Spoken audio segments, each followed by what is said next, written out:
दोस्तों, कश्मीर जमीन का वो हिस्सा जिसे लोग जन्नत कहते हैं। यहाँ लोग हर साल सुकून ढूंढने आते हैं, लेकिन 22 अप्रैल 2025 पहलगाम की खूबसूरत वादी गोलियों से गूंज उठती है और कुछ ही मिनटों में पहलगाम में लोगों की चीखें सुनाई देती है। लेकिन ये एक टेररिस्ट अटैक ही नहीं था, बल्कि इंसानियत पर भी हमला था। दोस्तों 22 अप्रैल को पहलगाम बिल्कुल नॉर्मल था।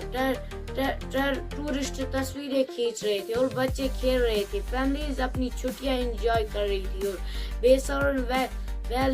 बेसारन वैली जिसे हम मिनी स्विट्जरलैंड भी कहते हैं, कुछ ही घंटों में ये एक खौफनाक वाकया की गवाही देने वाली थी। दोस्तों दोपहर के करीब अचानक से जंगल की तरफ से एक मुसलसल खौफनाक वाकया सामने आता है और कुछ ही मिनटों में फायरिंग शुरू हो जाती है और हमलावरों ने टूरिस्टों को निशाना बनाना शुरू किया। अचानक से लोग समझ ही नहीं रहे थे कि ये क्या हो रहा है। लोग अपनी जानें बचाने के लिए इधर उधर भाग रहे थे और लोग एक दूसरे से बिछड़ रहे थे।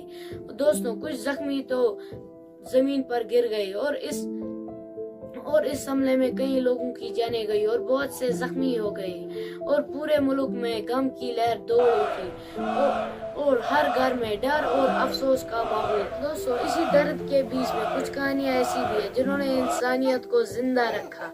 दोस्तों हमले के बाद कश्मीरी मुकामी लोग मदद के लिए आए और जख्मियों को महफूज जगह पर पहुंचाया। कुछ लोगों ने तो अपने घर के दरवाजे खोल दिए। दोस्तों इसी बीच एक घोड़े वाले ने टूरिस्ट की जान बचाते बचाते अपनी जान खो दी और शहीद हो गया। तो उस दिन दहशतगर्दों ने इंसानियत को तोड़ने की कोशिश की, लेकिन इंसानियत हार नहीं मानी।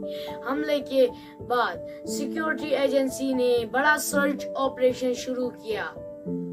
तहकीक में कई दहशतगर्द तंजीमों के नाम सामने आए। अथॉरिटी ने इसे प्लानिट टेरर अटैक करार दिया। दोस्तों इसके बाद मुल्क भर में सवाल उठने लगे, क्या सिक्योरिटी में कोई कमी थी या पहले से ही वार्निंग मौजूद थी? एजेंसीज के पास इसका कोई जवाब नहीं था। दोस्तों पहलगाम आज भी खूबसूरत है, पहाड़ वही है, दरिया आज भी बह रहा है, लेकिन 22 अप्रैल की वो चीखें शायद ही कभी खामोश होगी। उस हमले में कई घरों का चिराग बुझ गया और कई बच्चों के सर से बाप का साया उड़ गया। दोस्तों आपके दिमाग में एक सवाल आ रहा होगा कि आखिर कब तक मासूम लोग दहशतगर्दी का शिकार होंगे? आपके लिए एक सवाल छोड़ के जा रहा हूँ, क्या आप भी फुल एंड फाइनल ऑपरेशन चाहते हैं अपने दुश्मनों के खिलाफ? कमेंट पे अपनी राय जरूर दें और मेरे चैनल को लाइक सब्सक्राइब करें।